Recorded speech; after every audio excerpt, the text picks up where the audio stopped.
तो बात करेंगे सियासत की, जहां बीजेपी प्रत्याशियों ने अपना प्रचार भी शुरू कर दिया, वहीं कांग्रेस पिछड़ती नजर आ रही है। तो ऐसे में सवाल ये उठता है कि क्या उत्तराखंड कांग्रेस के नेता चुनाव में खुद के लिए सुरक्षित सीट तलाश रहे हैं, क्योंकि कांग्रेस के अंदर ऐसे सवाल उठने लगे हैं। जिस हरिद्वार को 2 महीने पहले हरीश रावत ने अपना सबसे बड़ा मायका बताया था, आज वही हरीश रावत आखिर हरिद्वार से चुनाव क्यों नहीं लड़ना चाहते, इसकी चर्चा आजकल उत्तराखंड में हर तरफ है। मेरा तो बड़ा मायका जो है हरिद्वार है, इसीलिए मैंने गन्ने को पकड़ा, क्योंकि गन्ना मेरे उस मायके का सिंबल है। गंगा हमारी एक ऐसी पहचान है अविरल, जो हमेशा जिस तरीके से माँ का स्नेह हमेशा रहता है, उसी तरीके से गंगा है, उत्तराखंड के लिए आशीर्वाद है। इसलिए मैंने गंगा गन्ना योजना से शुरू किया। हरीश रावत को लेकर उनके अपने ही सवाल उठा रहे हैं। नेता विपक्ष इंदिरा हृदयेश का कहना है कि हरिद्वार सीट पर हरीश रावत को हार का खतरा था, इस वजह से वो बच रहे हैं और अब एसपी बीएसपी भी हरिद्वार में उम्मीदवार उतार रही है। खतरा था ही, जो मैं अब कह रही हूँ। इसमें अब आगे कौन लड़ेगा प्रश्न है, वो कठिन बन गई सीट सापा के और बासापा के कैंडिडेट देने से। ऐसा नहीं है हरिद्वार से इनकार करने वाले हरीश रावत उत्तराखंड कांग्रेस के अकेले नेता हूं। इससे पहले प्रीतम सिंह ने टिहरी से चुनाव लड़ने से इनकार किया, हालांकि बाद में हां कर दी। ऐसे में 2017 के विधानसभा चुनाव में 11 विधायकों पर सिमटी कांग्रेस के लिए अच्छे संकेत नहीं है। हालांकि कांग्रेस को 10 साल मध्य प्रदेश के सीएम रहे दिग्विजय सिंह से सबक सीखना चाहिए, जिन्होंने मौजूदा सीएम कमलनाथ के कहने पर कमजोर सीट से लड़ने की चुनौती स्वीकार की। देहरादून से दीपांकर भट्ट के साथ ब्यूरो रिपोर्ट, न्यूज 18 नेटवर्क। जी हाँ, वाकई में अभी तक प्रत्याशियों का आधिकारिक रूप से घोषित ना होना ये कांग्रेस में कहीं ना कहीं डर को जरूर दिखाते हैं। इसी बीच बड़ी खबर है, हरीश रावत गुट के 8 विधायक दिल्ली रवाना हो गए हैं। हरिद्वार और नैनीताल सीट को लेकर जो पेच फंसा है, अब उसे सुलझाने की कोशिश हो रही है। दरअसल हरीश रावत नैनीताल सीट से टिकट मांग रहे हैं, जबकि उनसे हरिद्वार सीट से लड़ने को कहा जा रहा है। तो ऐसे में अब यहां पर ये जो पूरी रसाकशी है, या कहें कि जो पूरी लड़ाई है टिकट को लेकर, वो दिल्ली पहुंच गई है।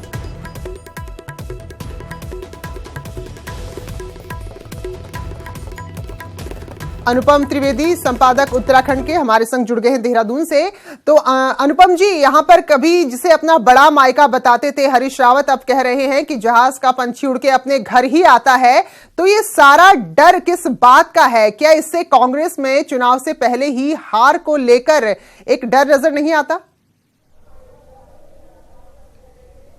देखिए प्रीति, ये बड़ा इंटरेस्टिंग है कि जो अभी उत्तराखंड के पूर्व मुख्यमंत्री हैं, कांग्रेस के जनरल सेक्रेटरी हरीश रावत, जो चुनाव को लेकर वो हाना कहते रहे, अभी हाल तक ये बड़ा साफ नहीं कर पा रहे थे, अभी चंद दिनों पहले तक, कि वो चुनाव लड़ेंगे या नहीं लड़ेंगे। वहीं हरिद्वार को लेकर वो बड़े सक्रिय थे एक दिनों, और अभी जब आखिरी मूवमेंट में वो नैनीताल के लिए टिकट मांगने लगे, तो नैनीताल से बहुत ढेर सारा विरोध हुआ पार्टी के अंदर उनका। वहाँ से लीडर ऑफ अपोजिशन है इंदिरा हृदयेश, उन्होंने खुलेआम विरोध किया। उनका कहना है नहीं, ये सीट उनके लिए मुफीद नहीं है। पूर्व सांसद है वहाँ से केसी सिंह बावा, उनकी तरफ से भी बहुत कोई पॉजिटिव सिग्नल नहीं आए। और खुद उस सीट से जो टिकट के दावेदार है महेंद्र पाल, 2 बार के एमपी रह चुके हैं, वो वहाँ से टिकट मांग रहे हैं। उनका भी यही कहना है कि हम लोकल कैंडिडेट हमें प्रेफर करना चाहिए। सवाल रहा हरिद्वार का। हरिद्वार से हरीश रावत सांसद रह चुके हैं, वो चुनाव हार भी चुके हैं एक सीट से, वहीं की विधानसभा सीट से 2017 में। उस समय हारने की बहुत बड़ी वजह ये थी कि पोलराइजेशन हुआ था वोटों का, क्योंकि वहाँ पर मुस्लिम मतदाता बड़ी संख्या में, तकरीबन 45% जो है इस वक्त वहाँ मुस्लिम मतदाता है हरिद्वार पार्लियामेंट्री सीट पे।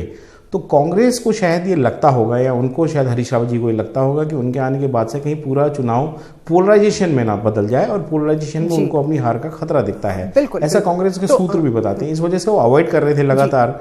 लेकिन अभी थोड़ी देर पहले मेरी जब बात हुई नैनीताल से जो टिकट मांग रहे हैं महेंद्र पाल उनसे, तो उनका कहना था कि मैं बिल्कुल चुनाव लड़ रहा हूँ, मंडे को मैं नॉमिनेशन कराऊंगा। कांग्रेस ने मुझे एश्योर कर दिया है कि आपको नैनीताल से टिकट मिलेगा, और एक दिन मुश्किल से रह गया है नॉमिनेशन का, मंडे आखिरी दिन है, संडे बचता है, और आज तक कांग्रेस ने अपने टिकट डिक्लेयर नहीं करा है हरिद्वार के लेके। पेच फंसा हुआ प्रीति जी। अनुपम जी, जिस तरह से हरीश रावत गुट के 8 विधायक दिल्ली पहुंच गए हैं, तो क्या अब देहरादून में मामला नहीं सुलझ सकता? क्या हो सकता है कि दिल्ली से कोई नया फरमान आ जाए?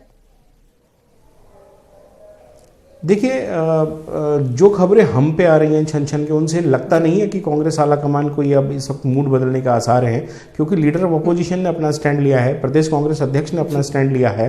उनका जो कांग्रेस के सूत्र बताते हैं, इन लोगों का ये कहना था कि जब हमारी राय का कोई मतलब नहीं है तो फिर हमसे पूछा क्यों जा रहा है। और जो वेणुगोपाल इनके कांग्रेस के लीडर हैं, वो कोऑर्डिनेट कर रहे थे, उन तक ये बात पहुंचाई गई। उसके बाद ये पूरा डेवलपमेंट बहुत तेजी के साथ चला है। और इस समय जो ये विधायकों की जाने की बातें दिन से लगातार आ रही थी, हालांकि मैंने अभी कुछ देर पहले जब केदारनाथ के विधायक हैं, हरीश रावत गुट के माने जाते हैं, मनोज रावत, उनसे बात की तो उनका कहना था नहीं ऐसी कोई बात नहीं है, लेकिन हम ये जरूर पार्टी से जानना चाहेंगे कि अब कितना समय और लगेगा ऑफिशियल डिक्लेरेशन में कैंडिडेट्स का। कांग्रेस के कार्यकर्ता भी बहुत इस वक्त मायूस है, कैडर को समझ में नहीं आ रहा क्या करना है। ऐसे समय में खासकर जब बीजेपी पूरी तरह से प्रचार के मोड में आ चुकी है, मुख्यमंत्री खुद इस वक्त चुनावी सभाएं कर रहे हैं। जी बिल्कुल अनुपम जी, तो बीजेपी अपना प्रचार शुरू कर चुकी है और कांग्रेस यहां पर अभी उम्मीदवारी तय नहीं कर पा रही। जो पहली रिपोर्ट हमने दिखाई थी कि सुरक्षित सीट हर कोई ढूंढ रहा है, तो ऐसे में नैनीताल और हरिद्वार पर किसके नाम पर मोहर लगती है ये देखना दिलचस्प होगा। बहुत बहुत धन्यवाद आपका जानकारी देने के लिए। तो कांग्रेस में जहां दिल्ली देहरादून के बीच भागम भागी इस वक्त चल रही है, वहीं बीजेपी ने पूरी तरह से अपना प्रचार अभियान शुरू कर दिया है। मुख्यमंत्री त्रिवेंद्र सिंह रावत ने नैनीताल जिले के उखलकांडा और बेताल घाट से चुनावी रैलियों की शुरुआत की है। बेताल घाट में मुख्यमंत्री ने नैनीताल लोकसभा उम्मीदवार अजय भट्ट के समर्थन में जनता से अपील की। अजय भट्ट जी का पुष्पगुच्छ देकर स्वागत करेंगे। उत्तराखंड राज्य बना तो उसके पीछे दूरस्थ क्षेत्रों की ही सोच थी कि दूरस्थ क्षेत्रों में डेवलपमेंट कैसे पहुंचे, और इसलिए मेरी कोई भी आयोजन जब मैं करता हूं तो मैं दूरस्थ क्षेत्रों से करता हूं। जब हमने जो घेस गांव है चमोली ज़िले का, कहते हैं घेस से आगे नहीं देश, वहां से मैंने शुरुआत की थी, आखिरी गांव है। हमारी कोशिश है कि पहाड़ों तक डेवलपमेंट पहुंचे। बस पब्लिक का ये हुजूम देखिएगा आप, कितना प्यार कितना स्नेह है, कैसे लोग टूट के आ रहे हैं। कल मैं जब से जसपुर से यहाँ तक आया हूँ, जसपुर एंट्री पर ही पता लग गया था, एक चावल को दबा के पता लगता भात की क्या स्थिति है। तो लोगों में नरेंद्र मोदी जी के प्रति अथाह उत्साह है। जी, जितना जोश यहां पर बीजेपी दिखा रही है, ऐसा नहीं है कि बीजेपी के अंदर सब कुछ ठीक ठाक हो। और आज जो भी यहां पर कलह है वो उस वक्त सामने आई जब कैबिनेट मंत्री यशपाल आर्या इस सभा में नहीं पहुंचे। सभा के दौरान लोकसभा नैनीताल से बीजेपी उम्मीदवार अजय भट्ट की जुबान भी फिसली है, जिसके बाद अति उत्साह में अजय भट्ट ने विधायक संजीव और उनके पिता यशपाल आर्या की तुलना चूहे से कर दी। हालांकि सीएम से भी जब यशपाल आर्या के ना होने की, उनकी अनुपस्थिति की बात पूछी तो उन्होंने कह दिया कि उनका यहाँ क्या काम।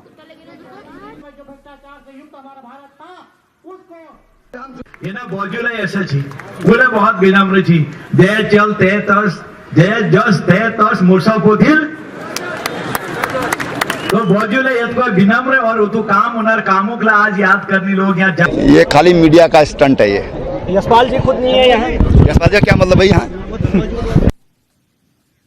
चलिए, जो कहावत, जो मुहावरा अजय भट्ट ने कहा उसको अगर दरकिनार कर भी दिया जाए, लेकिन विधायक का यहां पर नहीं होना, कैबिनेट मंत्री का यहां पर नहीं होना सवाल खड़े जरूर करता है। वहीं पौड़ी से लोकसभा से बीजेपी प्रत्याशी तीरथ सिंह रावत ने रुद्रप्रयाग जिले से अपने चुनावी कार्यक्रमों का आगाज किया है। रुद्रप्रयाग, तिलवाड़ा, अगस्त्य मुनि में तीरथ सिंह रावत ने रोड शो के साथ जनसंपर्क किया और रुद्रप्रयाग में चुनाव कार्यालय का उद्घाटन भी किया और साथ में कांग्रेस को निशाने पर लेते हुए कहा कि कांग्रेस केवल और केवल अपने अस्तित्व बचाने के लिए प्रत्याशियों को मैदान में उतार रही है।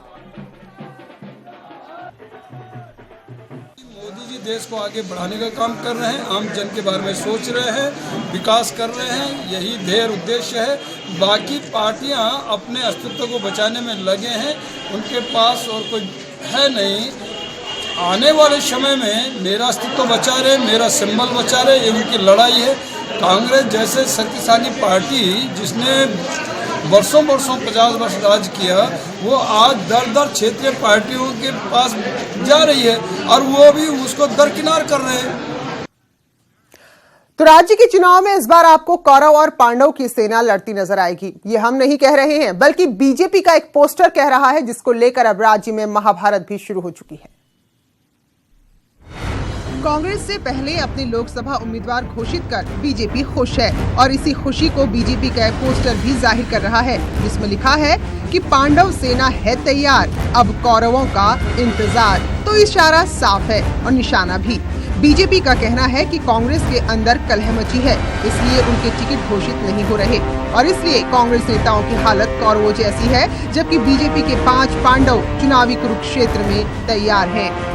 पांडव 5 भाई थे और कौरव जो है 100 की संख्या में थे, किंतु आखिरकार जीत पांडवों की हुई है।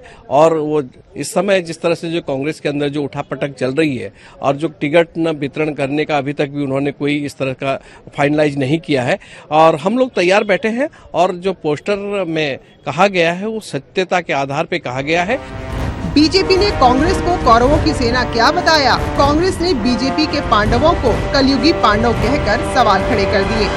जो आज जिनको ये 5 पांडव कह रहे हैं, ला रहे हैं, ये कब कहाँ कूद मारेंगे, कब कहाँ बदलेंगे, ये भाजपा पे गारंटी है? बता दें इन पे क्यों इन्होंने कैंडिडेट बदले, क्या खंडूरी में क्या कमी थी? इतना जवाब इनको देना चाहिए कम से कम। कोश्यारी जी में क्या कमी थी? पोस्टर्स और बयानों में भले ही बीजेपी और कांग्रेस एक दूसरे को नई नई नाम, नई नई उपाधि दे रही हो, लेकिन सत्ता सीन कौन होगा ये तो 11 अप्रैल को जनता तय करेगी। न्यूज़ 18 के लिए देहरादून से दीपांकर भट्ट की रिपोर्ट। तो कांग्रेस पूछ रही है कि बीजेपी बताए खंडूरी और कोश्यारी में क्या कमी थी और यही सवाल कुछ इन दोनों दिग्गज नेताओं के समर्थक भी पूछ रहे हैं।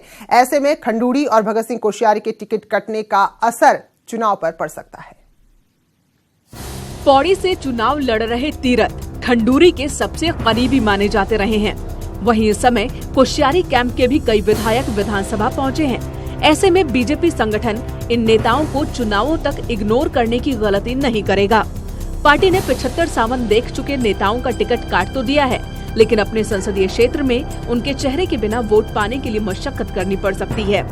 हालांकि बीजेपी में कई ऐसे नेता भी हैं जो शीर्ष पर रहने के बाद उम्र के एक पड़ाव में खुद ही पद छोड़ गए। कि मैं अगर अपनी बात करूं पहले, तो मैंने तो 2012 में अपने मन से ही ये कह दिया था कि मेरी आयु अब 70 वर्ष की हो गई है, इसलिए मैं अब सक्रिय राज्य से अपने को अलग कर दूंगा।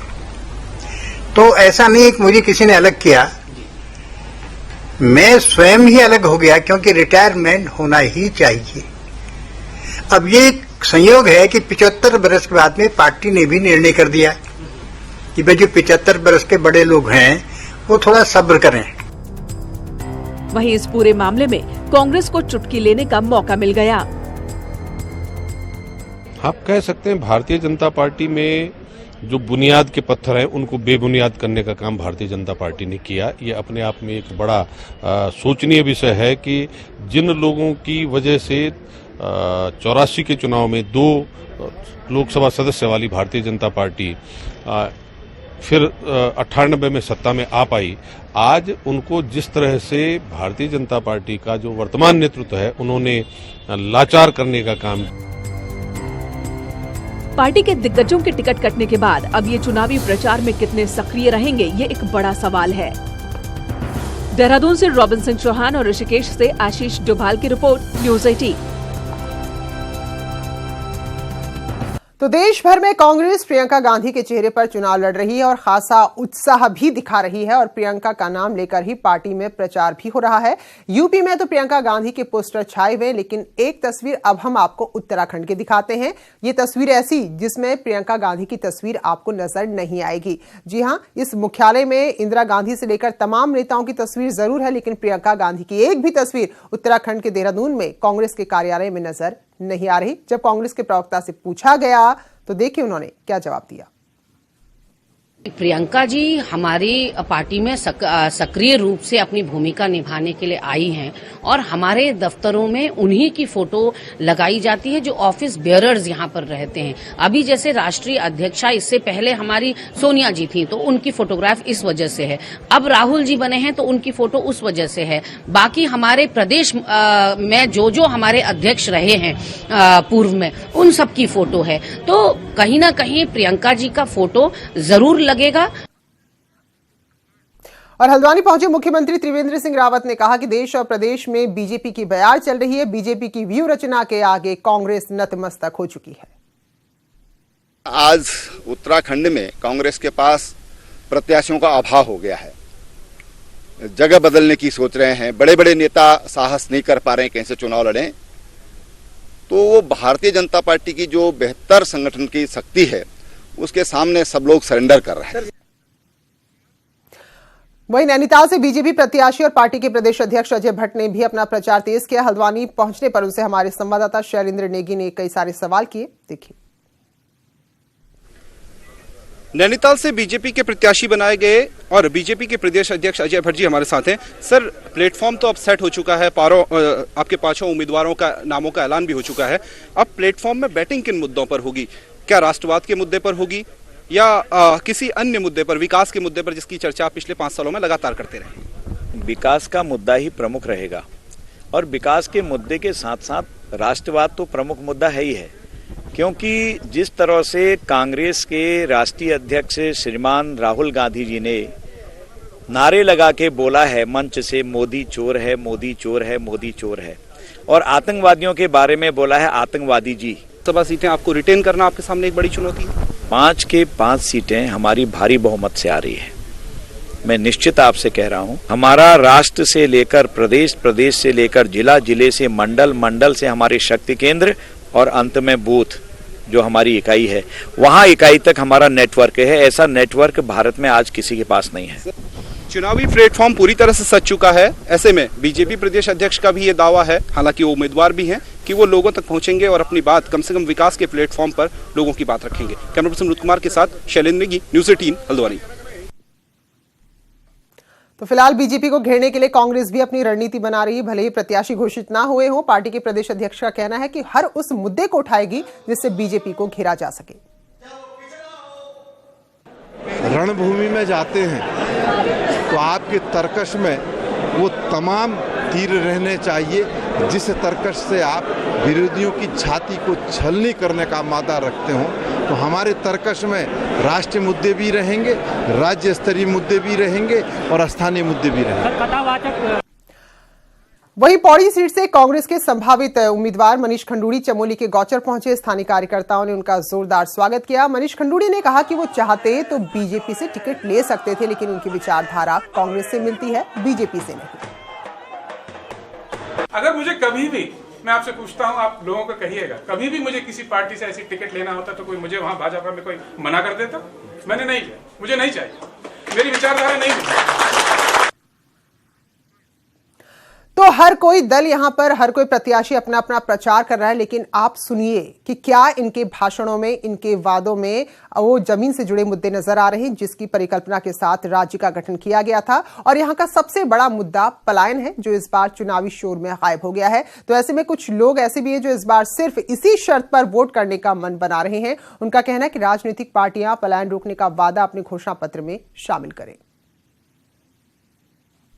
हमारा पहला मुद्दा ही ये होगा कि असल मुद्दों पर जो है चुनाव होना चाहिए और केंद्र सरकार को ये बताना चाहिए कि उन्होंने विगत 5 सालों में आखिर कौन कौन सी उपलब्धियां हासिल करते हुए जनता को कैसे कोई सौगात दी है जिससे उनको कहीं कुछ राहत महसूस हुई हो या उनको सुविधा का एहसास हो सका हो इन 5 सालों में। तो मैं समझता हूं कि जनता आज भी असहज है।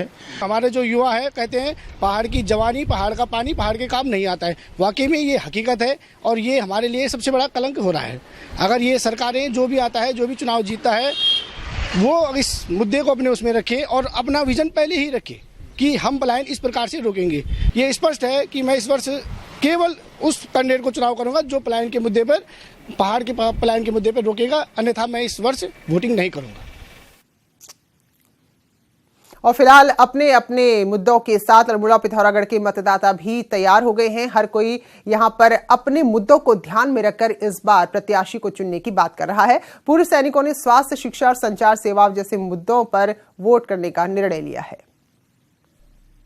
यहाँ बागेश्वर जनपद में कम से कम 15,000 भूतपूर्व सैनिक अभी भी हैं, वर्तमान में हैं, और हम चाहते हैं कि हम इकट्ठा होकर के एक ऐसे सांसद की, एक ऐसे एमपी को इलेक्ट करें जो कि हमारे क्षेत्र में सभी पहलुओं पर विचार कर सके और हमारे सैनिकों का भी कल्याण कर सके। बागेश्वर में बेस हॉस्पिटल बना हुआ है, जिस हॉस्पिटल के अंदर में कोई भी पेशेंट ने ब्लड टेस्ट करना है, उसके यहाँ जाओ, क्या क्या नाम है पता नहीं कितने हुआ है, नंबर 1। नंबर 2, जो भी मतलब दवाई की पर्ची डॉक्टर लिखता है वो सीधे मतलब दुकान से खरीद के लेके आओ, फार्मेसी से लेके आओ। तो इन चुनाव से कई सारे लोग जुड़े रहते हैं, कई सारे लोग प्रभावित होते हैं और ऐसे ही हैं प्रिंटिंग प्रेस के मालिक। दरअसल अमूमन हमने देखा था इससे पहले जो भी प्रत्याशी यहां पर मैदान में उतरते थे खूब झंडे, बैनर, होर्डिंग्स, पंफलेट वगैरह छपते थे, लेकिन इस बार इनकी थोड़ी कमी है जिससे प्रिंटिंग प्रेस मालिक थोड़े मायूस हैं। दरअसल पार्टियां इस बार होर्डिंग और पोस्टर्स को छोड़कर खुद प्रचार में जुट गई हैं, जिससे छपाई का काम काफी धीमा हो गया है। जो जितने भी काम थे पहले पिछले इलेक्शन में तो सारे बाहर गढ़वाल सारे सब यहीं पे आते था काम, लेकिन इस बार तो है ही नहीं, सारे दिल्ली या सेंट्रलाइज हो रखा है तो वहीं पे दिल्ली में है या फिर सहारनपुर से लोग करवा रहे हैं। अब यहाँ तो कोई भी नहीं आया, इस बार तो हमारे एक भी काम नहीं आया अभी तक। चलिए आबकारी विभाग की बात करते हैं, जो दावा कर रहा है कि चुनाव से पहले पूरी तरह सक्रिय, खासतौर पर यूपी उत्तराखंड की सीमा या फिर नेपाल से लगती सीमा में। लेकिन हकीकत में यहां काम कैसे हो रहा है ये जानने के लिए न्यूज 18 की टीम आबकारी मुख्यालय में पहुंची है। यहां बनाए गए इस कंट्रोल रूम में 11 बजे तक ना तो कैमरे खुलते हैं ना ही अधिकारी फोन उठाते हैं।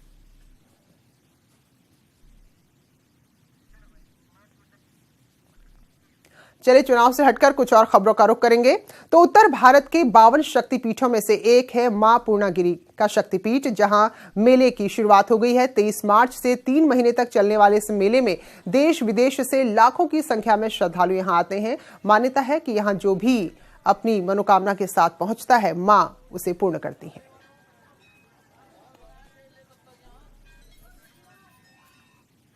तो इसी खबर के साथ अपना उत्तराखंड में अभी बस इतना ही।